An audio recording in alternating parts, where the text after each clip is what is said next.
vem é a nossa Páscoa, né? Domingo que vem é a nossa Páscoa.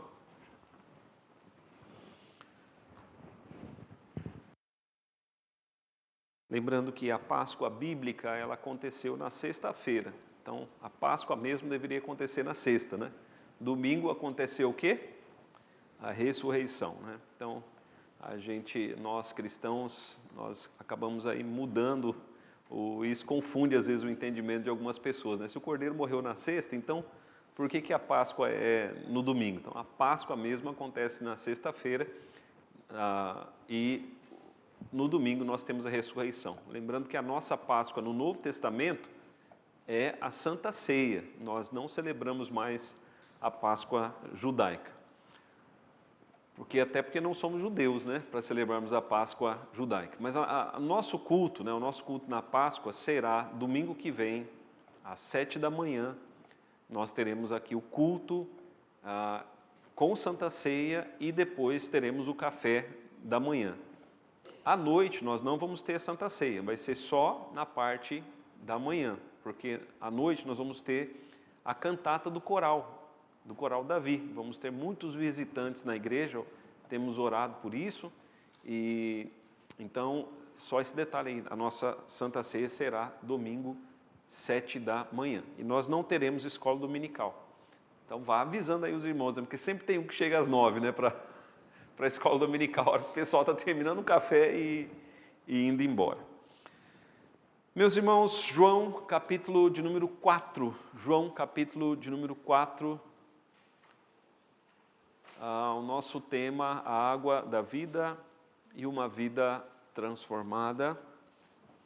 Eu peço que você que recebeu o seu material, procure sempre tê-lo em mãos. É um material para edificação pessoal e também para evangelização. Nós temos aqui duas histórias hoje, dois fatos históricos, e nós vamos ler o primeiro e explicar, e depois vamos responder as questões da apostila, no que diz respeito a esse primeiro fato, e depois vamos para o segundo. Só vou pedir aqui uma oração, pedir uma oração da Larissa, pedir para a Larissa fazer uma oração.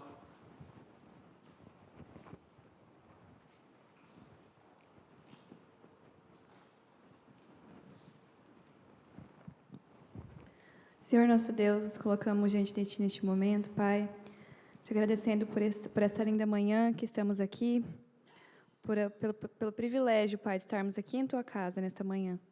Pedimos, Senhor, esteja conosco, nos guiando em tudo o que irá acontecer nesta manhã. Prepare os nossos corações, Senhor, e nos dê entendimento da Tua palavra. Que a Tua palavra possa encontrar um lugar no coração de cada um que está aqui nesta manhã. Essa é a nossa oração, em nome de Jesus que te pedimos. Amém.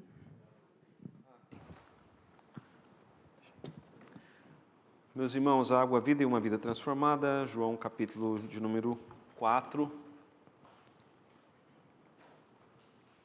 Ok, nós vamos encontrar aqui o poço de Jacó nessa história. Você tem aí no slide a foto do que é hoje o poço de Jacó, né? Tem uma igreja. Então lá na Terra Santa, conforme os arqueólogos vão descobrindo, né, os locais, vamos dizer assim, sagrados, o pessoal foi construindo igrejas. Para protegerem esses locais sagrados.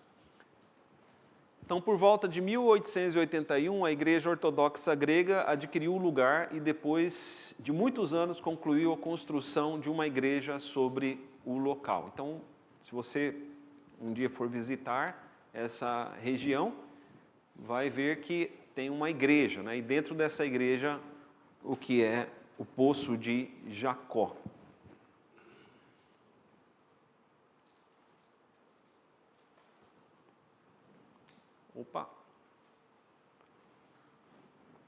Então vamos lá, vamos fazer a leitura.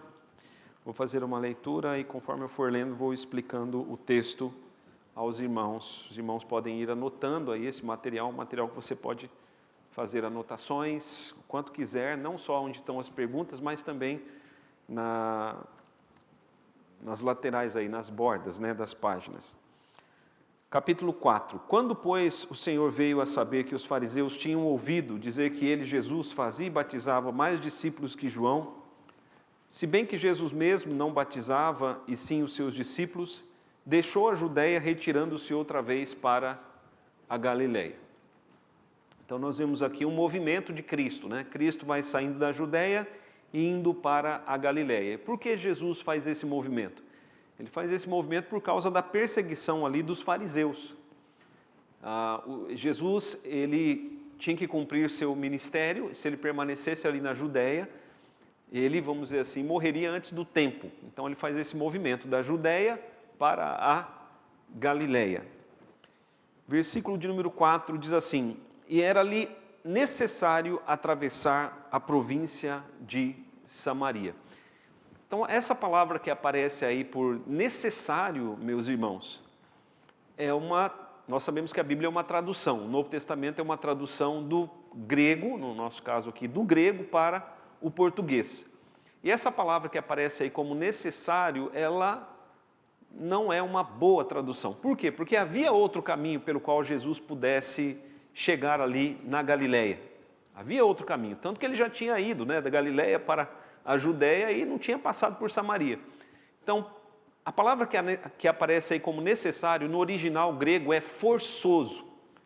Ele foi forçado, né? Ele era obrigado a ir até Samaria. Por que ele era obrigado? Porque havia uma pessoa ali a qual precisava ser resgatada, que precisava ser salva, e Jesus ele veio buscar e salvar o perdido. Jesus veio buscar todos os eleitos. Então, quando essa palavra que aparece aí por necessário, entenda ela melhor como era forçoso ele ir para atravessar a província de Samaria. Então não foi uma coincidência Jesus ir para aquele local e estar ali diante daquele poço. Era o propósito de Deus, era o desígnio divino, era o decreto de Deus que precisava ser cumprido. Então era necessário, era forçoso ele passar por aquela região. Versículo de número 5. Chegou, pois, a uma cidade samaritana chamada Sicar, perto das terras que Jacó dera a seu filho José. Algumas pessoas que estão aqui nessa manhã não sabem quem era Jacó. Então, o Antigo Testamento, o livro de Gênesis, ele vai contar a história de 3 grandes homens: Abraão, Isaque, Jacó. São os patriarcas, né? São os 3 grandes nomes ali do Gênesis: Abraão, Isaque, Jacó. Jacó, ele teve 12 filhos. E depois Jacó teve o seu nome mudado para Israel. Então Jacó, que tem a raiz do seu nome Jacó, que alguns entendem, né, como trapaceiro, porque a palavra tem ali com a raiz de calcanhar, né, que ele pega ali no calcanhar do seu irmão, mas a palavra Jacó é uma espécie ali de trapaceiro.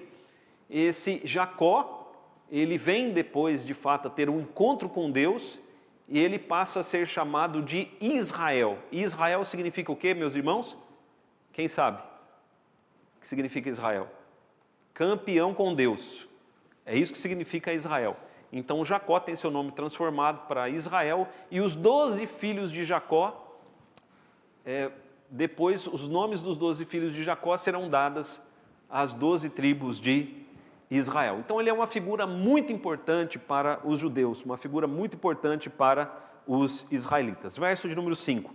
Chegou, pois, a uma cidade samaritana, chamada Sicar, perto das terras que Jacó dera a seu filho José. Estava ali a fonte de Jacó, uma fonte de água, um poço com aproximadamente 32 metros de profundidade. Estava ali a fonte de Jacó. Cansado da viagem, assentara-se Jesus junto à fonte, por volta da hora sexta. Então Jesus, meus irmãos, ele era Deus, mas ele também era homem. E o texto mostra aqui a humanidade de Jesus. Ele estava cansado, né? Cansado da viagem, ele se assenta ali junto à fonte por volta das 3 da tarde. E só que tinha um problema, Jesus não tinha como tirar a água do poço. Verso de número 7. Estava ali sentado, cansado, sedento, mas ele não tinha como tirar a água do poço. Nisso veio uma mulher samaritana tirar água. Jesus disse para a mulher: dá-me um pouco da sua água, dá-me de beber. Os discípulos de Jesus tinham ido à cidade para comprar alimentos, porque esse poço, ele ficava às extremidades da cidade, né? Fora da cidade. Verso 9. Então lhe disse a mulher samaritana: como sendo tu judeu, pedes de beber a mim, que sou mulher samaritana? Porque os judeus não se dão com os samaritanos. Aqui, meus irmãos, é bem interessante, porque essa mulher é uma mulher que ela é queixo duro. Jesus diz para ela: dá-me um pouco da água, estou com sede, dá-me de beber. A mulher fala: mas como que você, sendo judeu, pede de beber água para mim, sendo eu uma mulher samaritana? Quando o texto diz aí, porque os judeus não se dão com os samaritanos, essas palavras foram uma escolha também do tradutor, porque literalmente o original diz o seguinte: porque os judeus não bebem nas vasilhas dos samaritanos, né? Você é judeu, mas você não bebe na minha vasilha.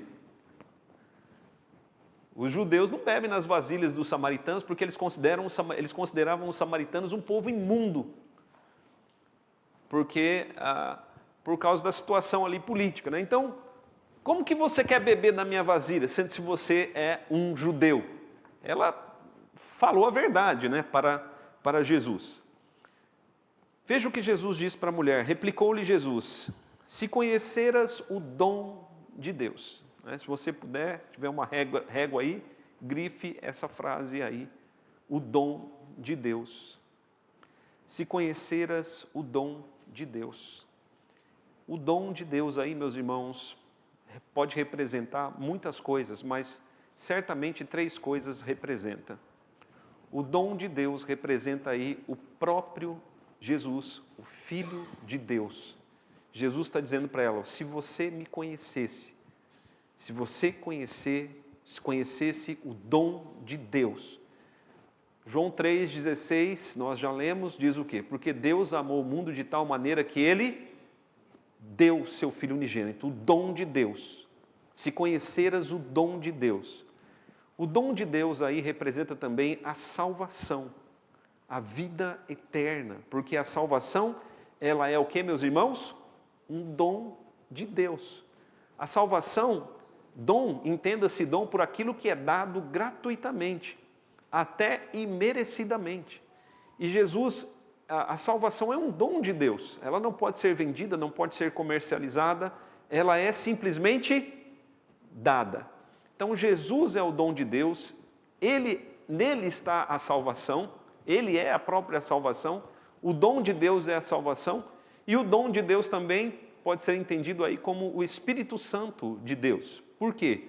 Porque todos aqueles que recebem Jesus, recebem a salvação e recebem também o seu Espírito. Então, o dom aí representa essas 3 coisas, pelo menos, se você conhecesse o dom de Deus. E quem é o que te pede, né? Se você conhecesse a mim, que estou te pedindo essa água, e quem é o que te pede? Dá-me de beber, tu lhe pedirias, e eu te daria água viva. Você pode ler comigo aí o verso de número 10? Vamos ler juntos? Replicou-lhe Jesus: se conheceras o dom de Deus, e quem é o que te pede?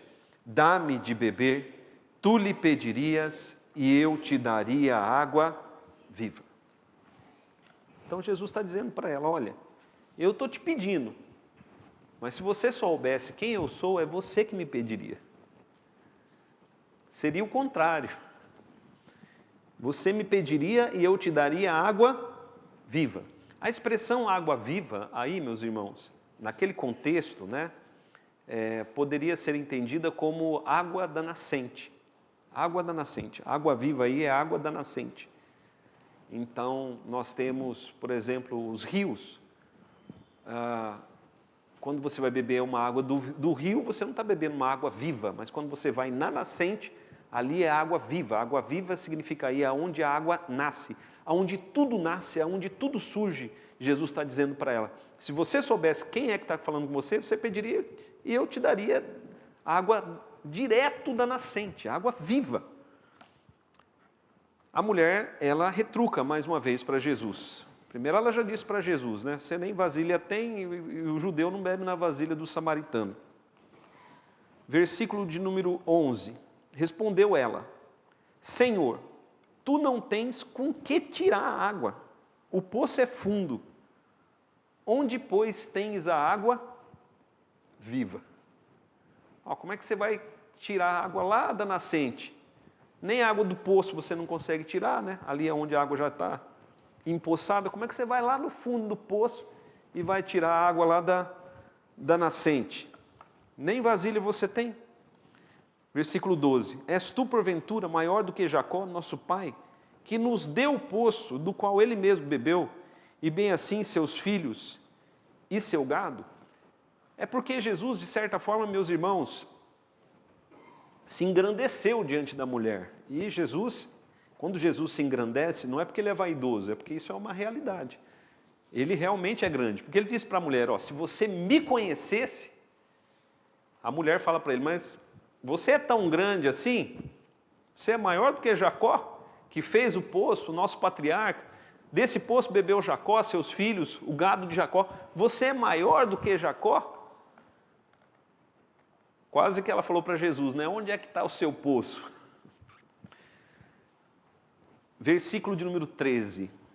Afirmou-lhe Jesus, quem beber dessa água tornará a ter sede. Aquele, porém, que beber da água que eu lhe der, nunca mais terá sede. Pelo contrário, a água que eu lhe der será nele uma fonte a jorrar para a vida eterna. Então aqui, meus irmãos, temos algo muito importante, porque Jesus diz, olha, a água desse mundo você bebe e logo depois você torna a ter sede, né? Então nós precisamos beber água muitas vezes. Essa semana passada eu fui na nutricionista, ela disse que eu preciso beber 3,5 litros de água por dia. Eu disse que eu bebo 2, né? 3,5 litros, estou tentando, meus irmãos, mas é difícil, hein?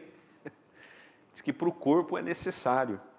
Então nós precisamos beber água muitas vezes. Jesus disse para a mulher, aquele que beber da água que eu lhe der, nunca mais terá sede. Já imaginou beber de uma água e você nunca mais ter sede? Nunca mais ter sede? Só que Jesus, é claro, não estava falando de uma água natural, estava falando da vida eterna. Os seres humanos estão buscando a vida eterna. Mas aqueles que beberem dessa água que Jesus tem para dar, nunca mais terão sede de vida eterna, nunca mais terão sede de Deus. Por que, meus irmãos, por que nós bebemos água? Porque nós sentimos necessidade, nós sentimos sede. Se não bebermos água, vamos nos sentir o quê? Desidratados. Então nós precisamos constantemente. Mas se nós bebermos de Cristo, recebermos o Espírito Santo em nossos corações, o dom de Deus, nunca mais teremos sede. Pelo contrário, Jesus disse, dentro de nós haverá uma fonte a jorrar para a vida eterna, né? Isso significa que nós não apenas teremos a vida eterna, quanto ainda compartilharemos essa vida com outras pessoas. Disse-lhe a mulher, e aqui, meus irmãos, nós não sabemos se a mulher se ela falou com sinceridade, porque os comentaristas eles discutem a respeito disso. Se ela falou com sinceridade, eu digo o verso de número 15, ou se ela foi irônica. Por que ela pode ter sido irônica? Por causa da resposta que Jesus lhe dá em seguida. Verso de número 15, ela diz assim, Senhor, dá-me dessa água, para que eu não mais tenha sede, nem precise vir aqui buscá-la. Então, será que ela falou sério ou ela foi irônica? Porque ela estava olhando ali para Jesus, Jesus não tinha... Naquele momento, Jesus para ela era um homem comum, que estava pedindo água, não tinha uma vasilha para pegar do poço a água dele, água para ele mesmo, E Jesus estava se mostrando grande para ela. Ela já havia dito, né? Você é maior que Jacó. Agora você diz que você tem uma água aí que se eu beber eu nunca mais vou ter sede. Vai lá e busca essa água então. Busca essa água. É como se ela estivesse dizendo assim para Jesus, você não tem nem para você e você está com sede. E vai dizer que tem uma água para mim que se eu beber eu nunca mais vou ter sede? Aí Jesus começa a se revelar à mulher a partir do verso de número 16. Disse-lhe Jesus, vai, chama teu marido e vem cá. Ao que lhe respondeu a mulher, não tenho marido. Replicou-lhe Jesus, bem disseste, não tenho marido. Porque 5 já tiveste. E esse que agora tens não é teu marido. Isso disseste com... Aí Jesus se revela a ela. Aí Jesus falou para ela, chama ela e chama seu marido. Assim, mas eu não tenho marido. Ela responde firme, né? Eu imagino ela respondendo firme, eu não tenho marido. Jesus falou, pois é, você já teve 5. E esse que agora que você tem não é teu. Ou seja, você está saindo, provavelmente está saindo com um marido, com um homem que não é seu marido. Então Jesus mostra para aquela mulher o pecado dela. Aí ela cai em si. Quem é esse homem que conhece a minha vida, sendo que ele acabei de falar com ele agora aqui nesse posto, nunca vi esse cara na minha vida. Quem é ele? Versículo 19, ela reconhece Jesus como um profeta. Senhor, disse-lhe a mulher, vejo que tu és profeta. Consegue saber a minha vida, vejo que tu és profeta. Só que, meus irmãos, perceba que há uma progressão aqui no texto. A progressão é essa daqui. Primeiro, a mulher reconhece Jesus como o quê? Um homem, um simples judeu. Agora ela já reconhece Jesus como profeta. Mas ser profeta não é bastante, porque Jesus é muito mais do que profeta. Quem é Jesus? Jesus vai se revelando aos poucos àquela mulher. Aí a mulher, ela deixa a sua linguagem, vamos dizer assim, de defesa, ela deixa a sua linguagem, vamos considerar ali, irônica, e agora ela passa a considerar Jesus como um profeta, e uma vez que ela considera Jesus como profeta, ela já começa a falar de maneira séria com ele. De maneira a ouvir aquilo que Jesus tem para dizer. Verso de número 20. Nossos pais adoravam neste monte. Olha ali no monte de Samaria.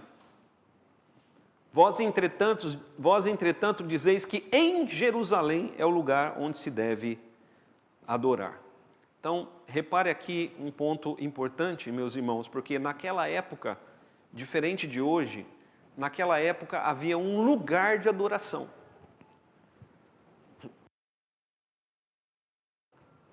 O lugar de adoração, para os samaritanos, né?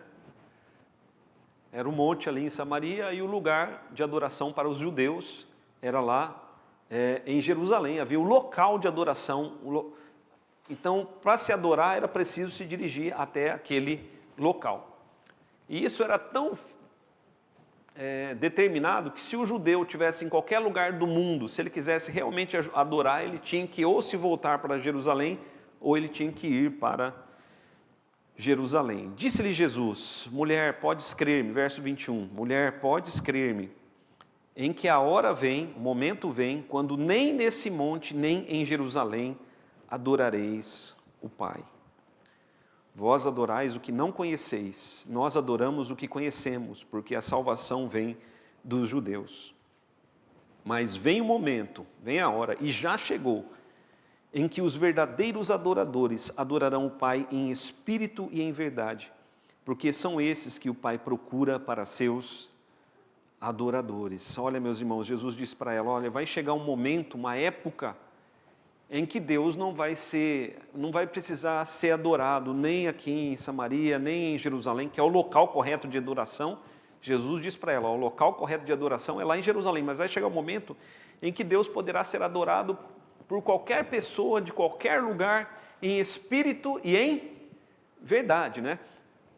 Porque são esses que o Pai procura para seus adoradores. Só que a palavra procurar aí, meus irmãos, ela talvez não seja a melhor tradução, porque na verdade é Deus quem forma os seus adoradores. Ele é quem faz os seus adoradores. Deus não está à procura, né? Vamos ver se esse aqui adora, não. Vocês estão compreendendo? Deus vai despertar adoradores. A ideia aqui é de todos os cantos da terra. Deus é Espírito, 24, versículo 24. Deus é Espírito e importa que os seus adoradores o adorem em Espírito e em verdade. A palavra Espírito aí, que aparece no texto, está em letra minúscula, né? Mas ela deveria estar em letra maiúscula, porque é a adoração mediada e dirigida pelo Espírito Santo. Essa é a adoração realizada em espírito e em verdade. Essa é a adoração realizada em espírito e em verdade. A verdadeira adoração, meus irmãos, ela provém daqueles que receberam a Cristo, daqueles que receberam o dom de Deus, daqueles que receberam o Espírito Santo. Esses adoram em espírito e em verdade. Olha o que a mulher diz, verso 25. Eu sei, respondeu a mulher, que há de vir o Messias, chamado Cristo. Quando ele vier, nos anunciará todas as coisas.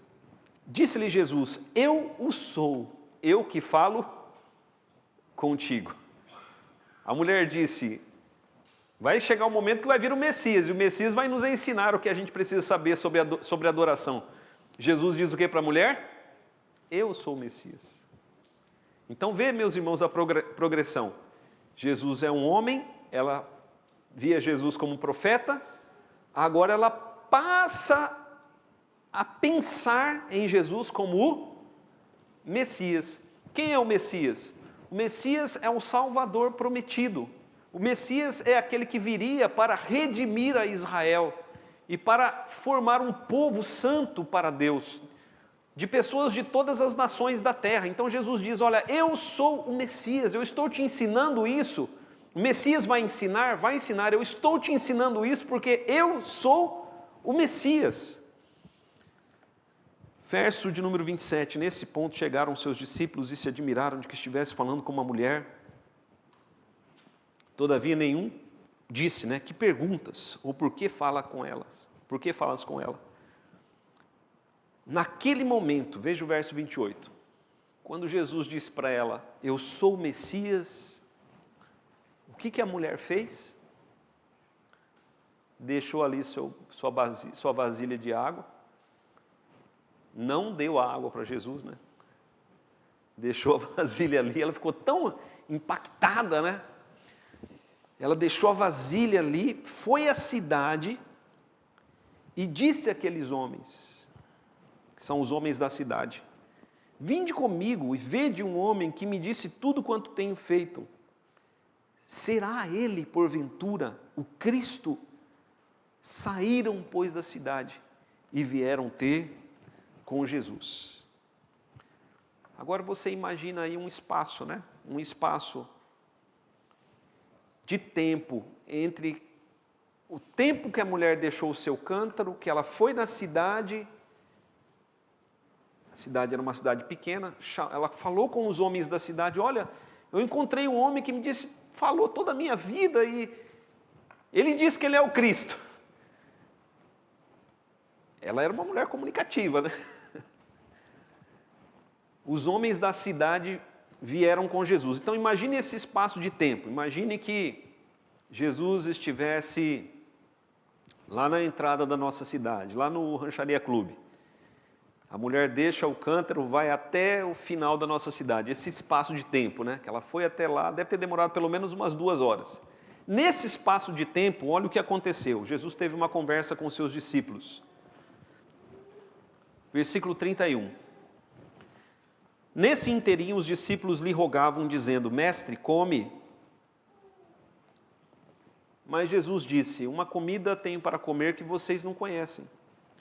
Diziam então os discípulos uns aos outros, ter-lhe-ia porventura alguém trazido que comer? Jesus disse, a minha comida consiste em fazer a vontade daquele que me enviou e realizar a sua obra. Os irmãos entendem aí porque era forçoso ele passar por Samaria? Ele tinha uma obra para realizar ali. Não dizeis vós que há 4 meses até a colheita, até a ceifa? Eu, porém, vos digo, erguei os olhos e vede os campos, pois já branquejam para a ceifa. O ceifeiro recebe desde já a recompensa, e entesoura o seu fruto para a vida eterna. Olha o que Jesus está falando aqui, de uma colheita para quê? Para a vida eterna. Olha aí o versículo de número 36. O ceifeiro recebe desde já a recompensa e entesoura o seu fruto para a vida eterna. E dessarte se alegram tanto o semeador como o ceifeiro. Pois nesse caso é verdadeiro o ditado, um é o semeador, outro é o ceifeiro. Eu vos enviei a ceifar o que não semeastes. Quem semeou ali foi Jesus. Outros trabalharam, vós porém entrastes no seu... Olha o que Jesus está falando, gente. Jesus está dizendo assim para os seus discípulos, gente, nós temos uma colheita para fazer. Não falta 4 meses para a colheita? Não, nós temos uma colheita para fazer agora, hoje. É uma colheita para a vida eterna. Jesus estava falando, meus irmãos, de homens que seriam salvos. Isso também tem a ver com a igreja, porque uns semearam, outros estão colhendo. E nós temos que colher aquilo que Jesus fez. Há pessoas para serem salvas. É uma colheita para a vida eterna. Então, nesse espaço que a mulher deixou o seu cântaro e foi até a cidade, Jesus teve essa conversa com os seus discípulos. De repente, olha o que acontece. Versículo 39. Muitos samaritanos daquela cidade creram nele,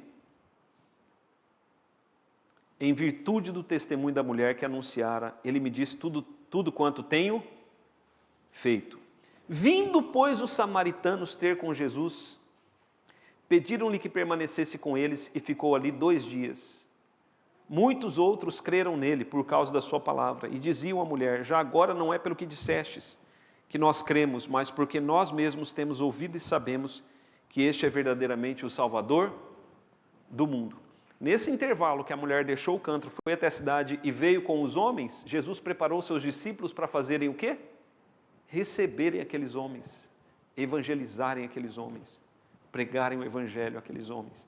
Aqueles homens de Samaria, eles foram salvos, eles creram em Jesus, aquela mulher foi transformada, ela foi ali uma missionária nos dias de Jesus na sua cidade.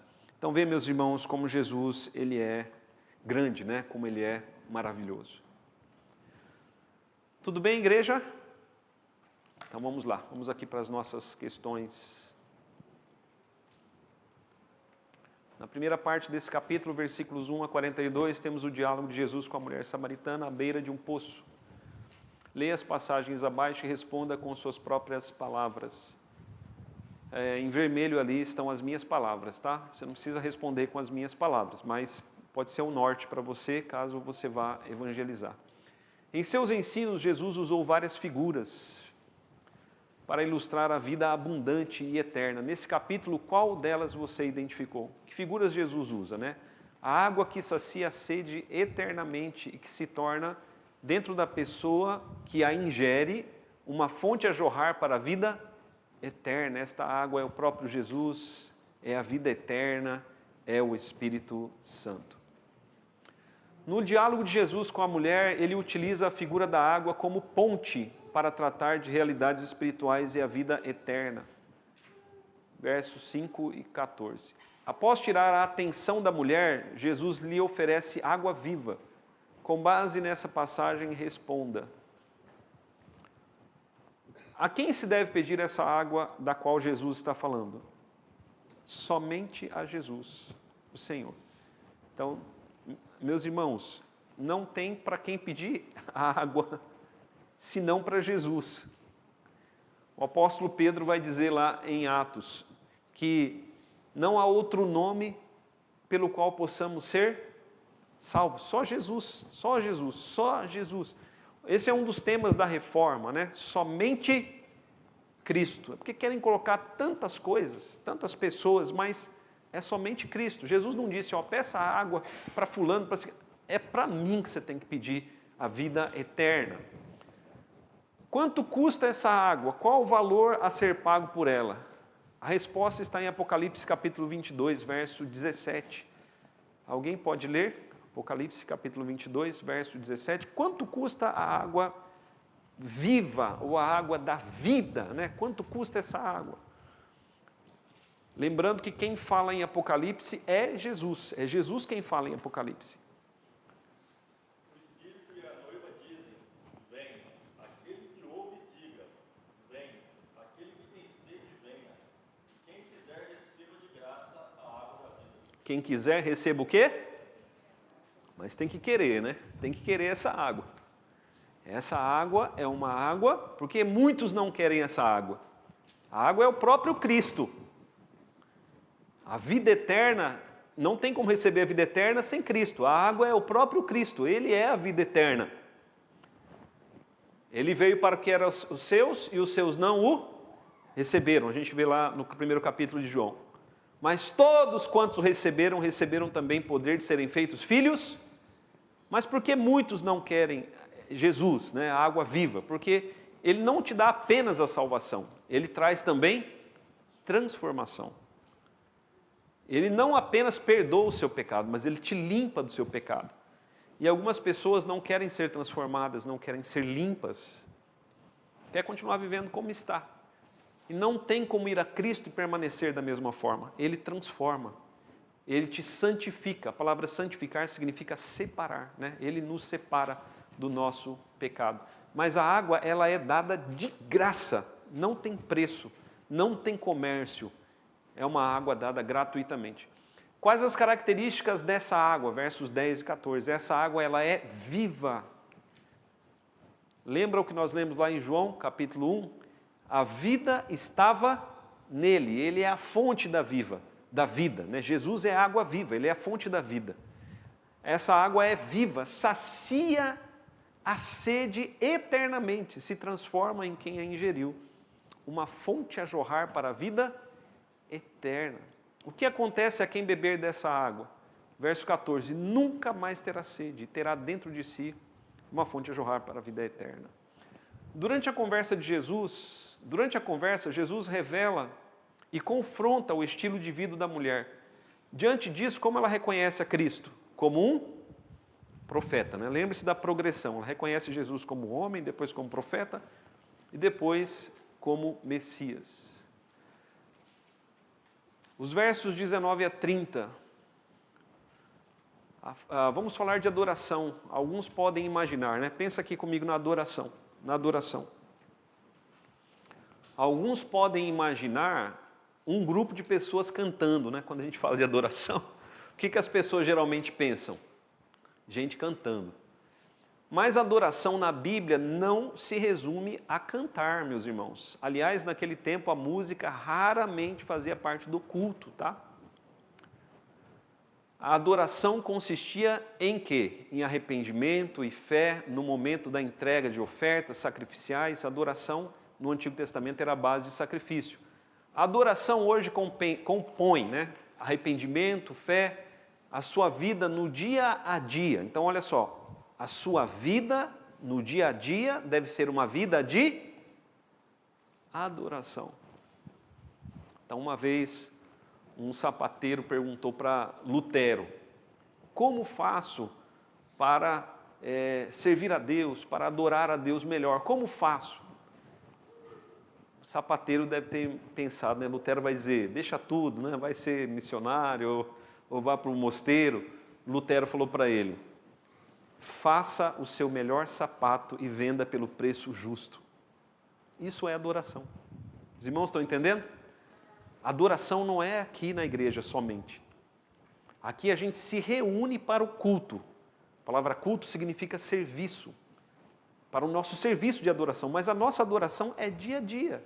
É na nossa casa, é na nossa família, né? Quando você ora, oração é adoração. Quando você canta, isso faz parte da adoração. Quando você ouve a palavra de Deus com atenção e procura praticá-la, isso é adoração. Então tudo é adoração. Em seguida, Jesus aborda o tema da adoração, demonstrando preocupação. Aliás, em seguida, a mulher aborda o tema da adoração, demonstrando a preocupação com o local da adoração. De acordo com a resposta de Jesus, responda: o que é mais importante na adoração? O que é mais importante? Versos 20 e 21. O mais importante na adoração é o objeto da nossa adoração. Ok, meus irmãos? O que é mais importante na adoração? É quem nós estamos adorando. Esse é o mais importante. Então temos que conhecer quem estamos adorando. E Jesus fala lá para a mulher, ó, vocês não sabem que vocês adoram, mas nós sabemos. Então, a adoração, ela deve ser o quê? Ao Pai. Vós adorareis ao Pai, disse Jesus. Mas nós sabemos que a Bíblia vai dizer que a adoração é ao Pai, ao Filho e ao Espírito Santo, né? A nossa adoração deve ser teocêntrica. A palavra teo, significa Deus. Teo é Deus. Então, a teologia, né? Teologia, estudo de Deus. Teo é Deus. Então, a nossa adoração deve ser o quê? Teocêntrica. Deus deve ser o centro da nossa adoração. Então, todas as vezes que nós tiramos Deus do centro ou dividimos a adoração com outros, o livro de Hebreus, por exemplo, vai dizer, anjos não podem ser adorados. Muita gente que adora anjos, ou venera anjos, né? Acende vela para anjo, faz pedido lá para São Miguel, Não faça isso. E isso a Bíblia orienta a não fazer. Nós não podemos fazer isso. Então a nossa adoração deve ser somente a Deus. O que é necessário para a verdadeira adoração? Conhecimento. Jesus vai dizer no verso 22 que é necessário conhecimento. Nossa adoração deve ser baseada no conhecimento bíblico, no conhecimento que Deus revela de si mesmo em sua palavra. A quem e como devemos adorar?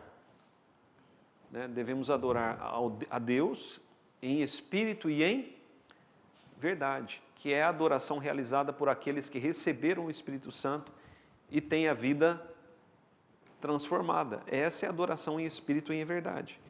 Então, a adoração em espírito e em verdade, tem muita gente que imagina, né? A pessoa vai ser arrebatada, sei lá, aquela adoração assim que você sente, né? Que você está nas nuvens. Tem muita gente que confunde, meus irmãos. Mas como você acha que Jesus adorava? Jesus era um judeu. Como que o judeu adora? Igual, vai lá em Israel que você vai ver, eles são tipo presbiteriano. Né? É um pessoal assim calmo, centrado. Né?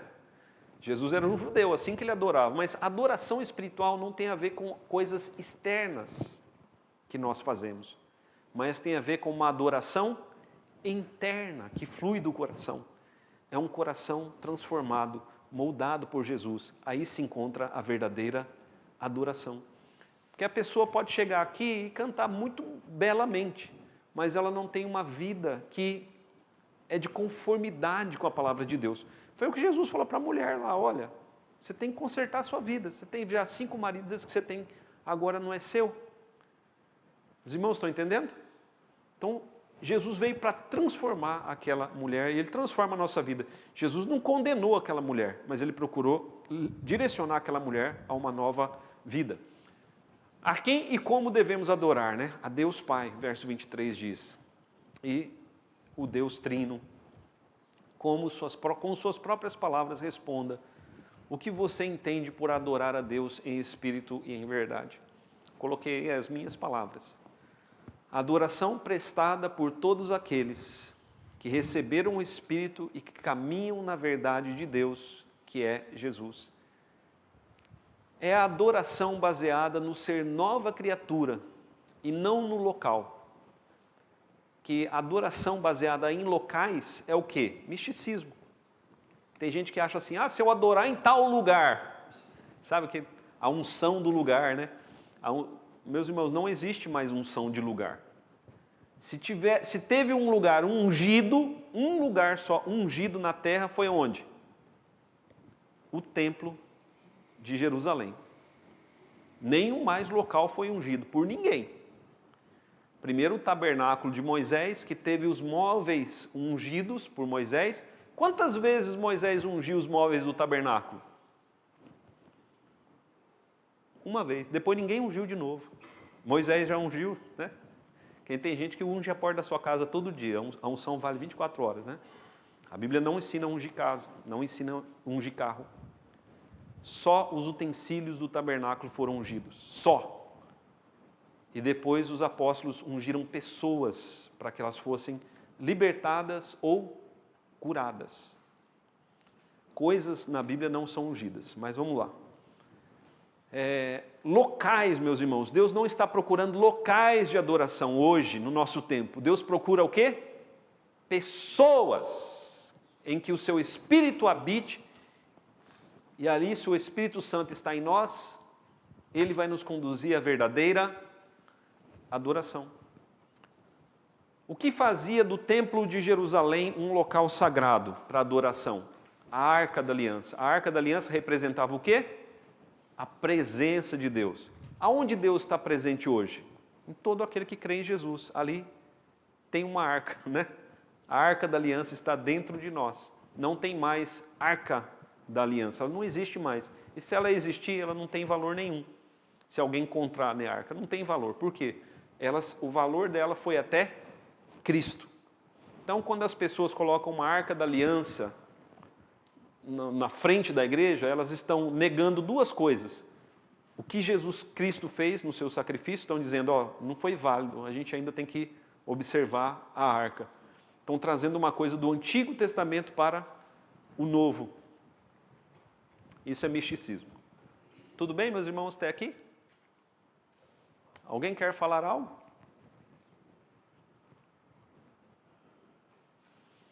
Os versos 25 e 26, embora tenha reconhecido Jesus como um profeta, a mulher ainda não sabia quem ele era de fato. O que Jesus declara sobre si mesmo no verso 26? Que ele é o Cristo, aquele que nos anuncia todas as coisas, aquele que nos ensina tudo o que precisamos saber a respeito de Deus, da vida eterna, ou seja, toda a verdade, toda a vontade de Deus, Jesus nos ensinou. Quais as implicações de saber que de quem é Jesus e de crer nele? Quando sabemos e cremos que ele é o Cristo, deixamos de esperar e buscar outro, somente Cristo. Recebemos sua palavra como verdade absoluta. Recebemos dele a água viva e passamos a ter em nós uma fonte a jorrar para a vida eterna. Ele, como único mediador entre Deus e os homens, nos conduz à verdadeira adoração em espírito e em verdade. Uma fonte a jorrar para a vida eterna. Os versos 27 a 42. O que aquela mulher fez? Quando ela descobriu quem Jesus era. Deixou o seu cântaro e foi pregar isso, né, para outras pessoas. Olha, eu encontrei a salvação. Eu encontrei o Messias. Então, aquela mulher, dentro dela, né, fluiu vida eterna para outras pessoas. Agora vamos para a segunda parte do nosso texto, nós temos aí pouquíssimos minutos, né? A cura do filho de um oficial do rei. A partir do verso 46. Vamos ler a partir do verso 43. Passados 2 dias, Jesus ficou 2 dias em Samaria, partiu dali para a Galileia, porque o mesmo Jesus testemunhou que um profeta não tem honras na sua própria terra. Assim, quando chegou a Galileia, os galileus o receberam, porque viram todas as coisas que ele fizera em Jerusalém, por ocasião da festa, a qual eles também tinham comparecido. Dirigiu-se de novo a Caná da Galileia, onde fizera água vinho. Então, Jesus foi para uma das cidades ali da Galileia, que era Caná. Na verdade, naquela época, uma espécie de bairro, né? Caná da Galileia. Uma pequena cidade. Ora, havia um oficial do rei, cujo filho estava doente em Cafarnaum. Então, um oficial, né? um representante do rei, estava com um filho doente ali em Cafarnaum, um local ali próximo a Caná. Tendo ouvido dizer que Jesus viera da Judéia para a Galiléia, foi ter com ele e lhe rogou que descesse para curar seu filho que estava à morte. Então, a partir daqui, João vai começar a relatar alguns milagres de Jesus de cura e de transformação. Esse é o primeiro, né?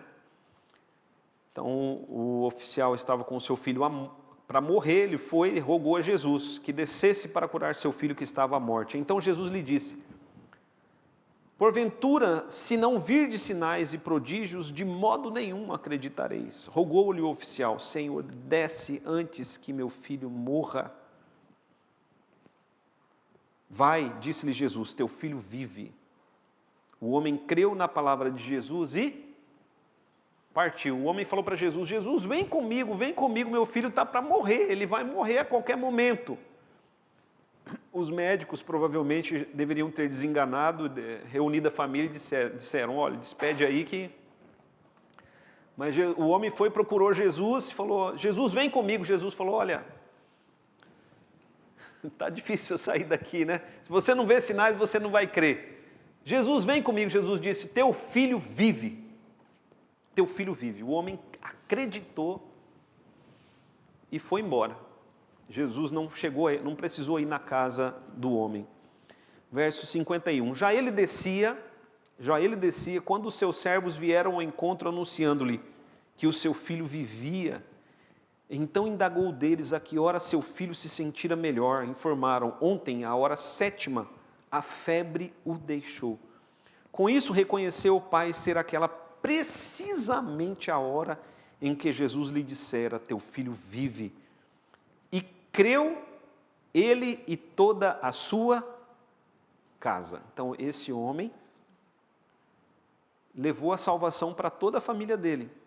Foi este o segundo sinal que Jesus fez depois de vir da Judéia para a Galileia. Então aqui, meus irmãos, repare aí, né, nessa palavra sinal. João vai usar muitas vezes essa palavra sinal. Sinal aponta para algo. Então, os sinais aqui, eles apontam para Jesus como sendo o Messias. Então, na segunda parte deste capítulo, versos 43 a 54, temos o relato do encontro de Jesus com o oficial do rei, cujo filho estava morrendo. À luz dos versículos 46 a 54, como você descreve a atitude do oficial romano em relação a Jesus? Então, a atitude do homem foi de uma fé firme, perseverante e vitoriosa. Alguém pode ler Hebreus capítulo 11, versos 1 a 3. Aquele homem teve uma atitude firme, perseverante e vitoriosa. Vocês repararam que o próprio Jesus testou a fé dele ali? Jesus testa a fé dele, porque ele fala assim para Jesus: vem comigo. Jesus fala: se você não ver algum milagre antes, você não vai acreditar. Aí o homem já acreditava, mas naquele momento, se fosse você ou se fosse eu, talvez a gente tivesse dado uma vaciladinha, não tinha? Se você não vê nada, você vai acreditar. Você não viu nada ainda, como é que você sabe? Você não viu, mas o homem foi o quê? Perseverante. Foi perseverante em crer em Jesus. Porque até aquele momento, aquele homem só tinha ouvido falar: olha, está vindo Jesus aí, ele fez muitos milagres lá em Jerusalém. Jesus disse: mas você não viu, você crê? Você não viu. E o homem, né, foi perseverante. Hebreus capítulo 11, versos 1 a 3. Quem achar pode ler bem alto, por favor. Ora, a fé é a certeza de coisas que se esperam, a convicção de fatos que se não veem. Pois pela fé os antigos obtiveram bom testemunho. Pela fé entendemos que foi o universo formado pela palavra de Deus, de maneira que o visível veio a existir das coisas que não aparecem. E o verso 6 também, por favor, Auro. De fato, sem fé é impossível agradar a Deus, porquanto é necessário que aquele que se aproxima de Deus creia que Ele existe e que se torna galardoador dos que o buscam. Então, meus irmãos, a fé é o quê? Fé é convicção, uma firme convicção. Pela fé nós entendemos que o universo foi formado pela palavra de Deus. Mas o versículo 6 diz assim: aquele que se aproxima de Deus deve crer que Ele existe e que Ele se torna o quê? Galardoador. Ele recompensa aqueles que o buscam. Aquele homem estava diante de quem? Do Filho de Deus. Do Jesus que Era o verbo, no princípio era o verbo estava com Deus e o verbo ele estava diante do próprio Deus ali. E a questão é, aquele que se aproxima de Deus deve crer que Ele existe e que Ele faz o quê? Galardoa aqueles que o buscam. Aquele homem teve uma fé firme, perseverante e vitoriosa. O próprio Jesus testou a fé dele. Mas aquele homem, né, passou ali no teste de Cristo. Acho que o meu negócio aqui acabou a pilha. Pedi para vocês passar para mim, por favor. Agora leia os versos 47 a 50 novamente, com bastante atenção e responda. Quais atitudes o oficial tomou em relação a Jesus? Então, as atitudes. Nós vamos notar aqui as atitudes que demonstram a sua fé, transformando assim a realidade, né? A realidade daquele homem e da família dele foi transformada por causa da fé dele. Próximo slide. Primeira atitude, só completar aí os versos, né? Quando ele ouviu dizer que Jesus tinha vindo da Judéia para a Galiléia. Então, Romanos capítulo 10, verso 17. A gente não vai ler, eu só vou citar aqui para você. Romanos 10, 17 diz o quê? A fé vem pelo ouvir e ouvir a palavra. Então, aquele homem ouviu e o ouvir despertou fé no coração dele. Então, Paulo vai dizer aí em Romanos 10 também, como crerão se não há quem pregue? Então, olha, quantos bancos vazios aqui na igreja, né? A gente está estudando esse material, tanto para ser edificado, quanto para evangelizar. Se você não pregar, ninguém vai crer. O que vai despertar a fé no coração das pessoas? O ouvir. A fé vem pelo... É assim que o Espírito Santo age. O Espírito age por meio da palavra. A palavra sendo pregada, o Espírito Santo, ele age, né? Então, como que as plantas nascem? Pela semente. Como que a semente ela é despertada? Pela chuva, né? E pelo sol. Como acontece o agir do Espírito? A semente é o Evangelho. O Espírito Santo vem como a chuva e como o sol, trazendo vida. Então, a fé vem pelo ouvir. Aquele homem ouviu, ele creu. Segunda atitude, ele foi ter com Jesus. Porque muitas pessoas ouvem, mas não se movimentam. Então, nós temos que encorajar as pessoas. Venham, né? Venham. Então, aquele homem foi ter com Jesus. Terceira atitude, ele orou, ele rogou. A palavra rogar aí, né? Porque em alguns textos está pediu-lhe. Mas esse homem, ele rogou, ele implorou que o seu filho fosse curado, porque ele estava morrendo. Então, há uma oração ali de fé que aquele homem fez. Nós temos que aprender a rogar, porque às vezes as nossas orações, né, não vêm do coração. Não é uma oração profunda, uma oração, né, vamos dizer assim, uma oração, aquela oração que coloca diante de Deus ali o derramar da alma. Aquele homem fez isso, ele rogou. Próximo slide. Quarta atitude. Jesus, que resultados, né? Que resultados, acho que pulou um, né? Espera aí. Ixi, volta aí para mim, fazendo um favor. Lá no final, acho que eu mexi aqui, baguncei, né? O meu está funcionando aqui de novo? Obrigado. Quarta atitude, Jesus respondeu, vá, seu filho vive. O homem creu na palavra de Jesus. Então ali ele creu, né? A palavra crer significa fé, é a mesma coisa. Quinta atitude, o homem depois foi para casa, partiu. Pronto, próximo slide. Que resultados a fé do oficial produziu em sua vida e na sua família? O resultado final foi o quê? Fé em Jesus. Creu ele e toda a sua casa. E você? Que atitudes tem tomado em relação a Jesus, o Filho de Deus, como expressão de uma verdadeira fé? Essa aqui eu não respondi, né? Você que vai responder. Que atitudes você tem tomado em relação a Jesus? Você tem ouvido? Você tem ido até Cristo? Você tem rogado? Você tem acreditado? Né? A sua fé precisa ser firme, perseverante, constante, como a fé daquele homem. Se ainda não tem andado em direção a Jesus, que atitudes você vai tomar em relação a Ele? Com base no que aprendeu até aqui. Próximo slide. Acabou, né? Muito bom, pode fechar aí então. Feche seus olhos. Senhor nosso Deus, vimos aqui dois fatos históricos que foram registrados pelo apóstolo João. Pedimos, ó Deus, que o Senhor nos dê da água viva, ó Pai. Nós sabemos quem é Jesus. Jesus não é simplesmente um homem, Ele é mais que um profeta, Ele é o próprio Messias. E nós pedimos, Senhor, dessa água viva, nós pedimos esse dom de Deus, para não termos mais sede. Pedimos, Pai, que o Senhor venha estar transformando completamente a nossa vida. E assim como o Senhor fez com aquela mulher, fazendo dela uma missionária, faz de nós também missionários. Rogamos, Senhor, também para que o Senhor nos dê de tomarmos o exemplo do oficial do rei, um homem que agiu com fé e teve a sua realidade transformada. Ó Deus, dá-nos essa fé para que possamos ter a nossa realidade transformada, não apenas a nossa, mas para que possamos levar transformação para muitas realidades. O Senhor é Deus que transforma, nós cremos na Tua palavra. É em nome de Jesus que nós oramos. Amém.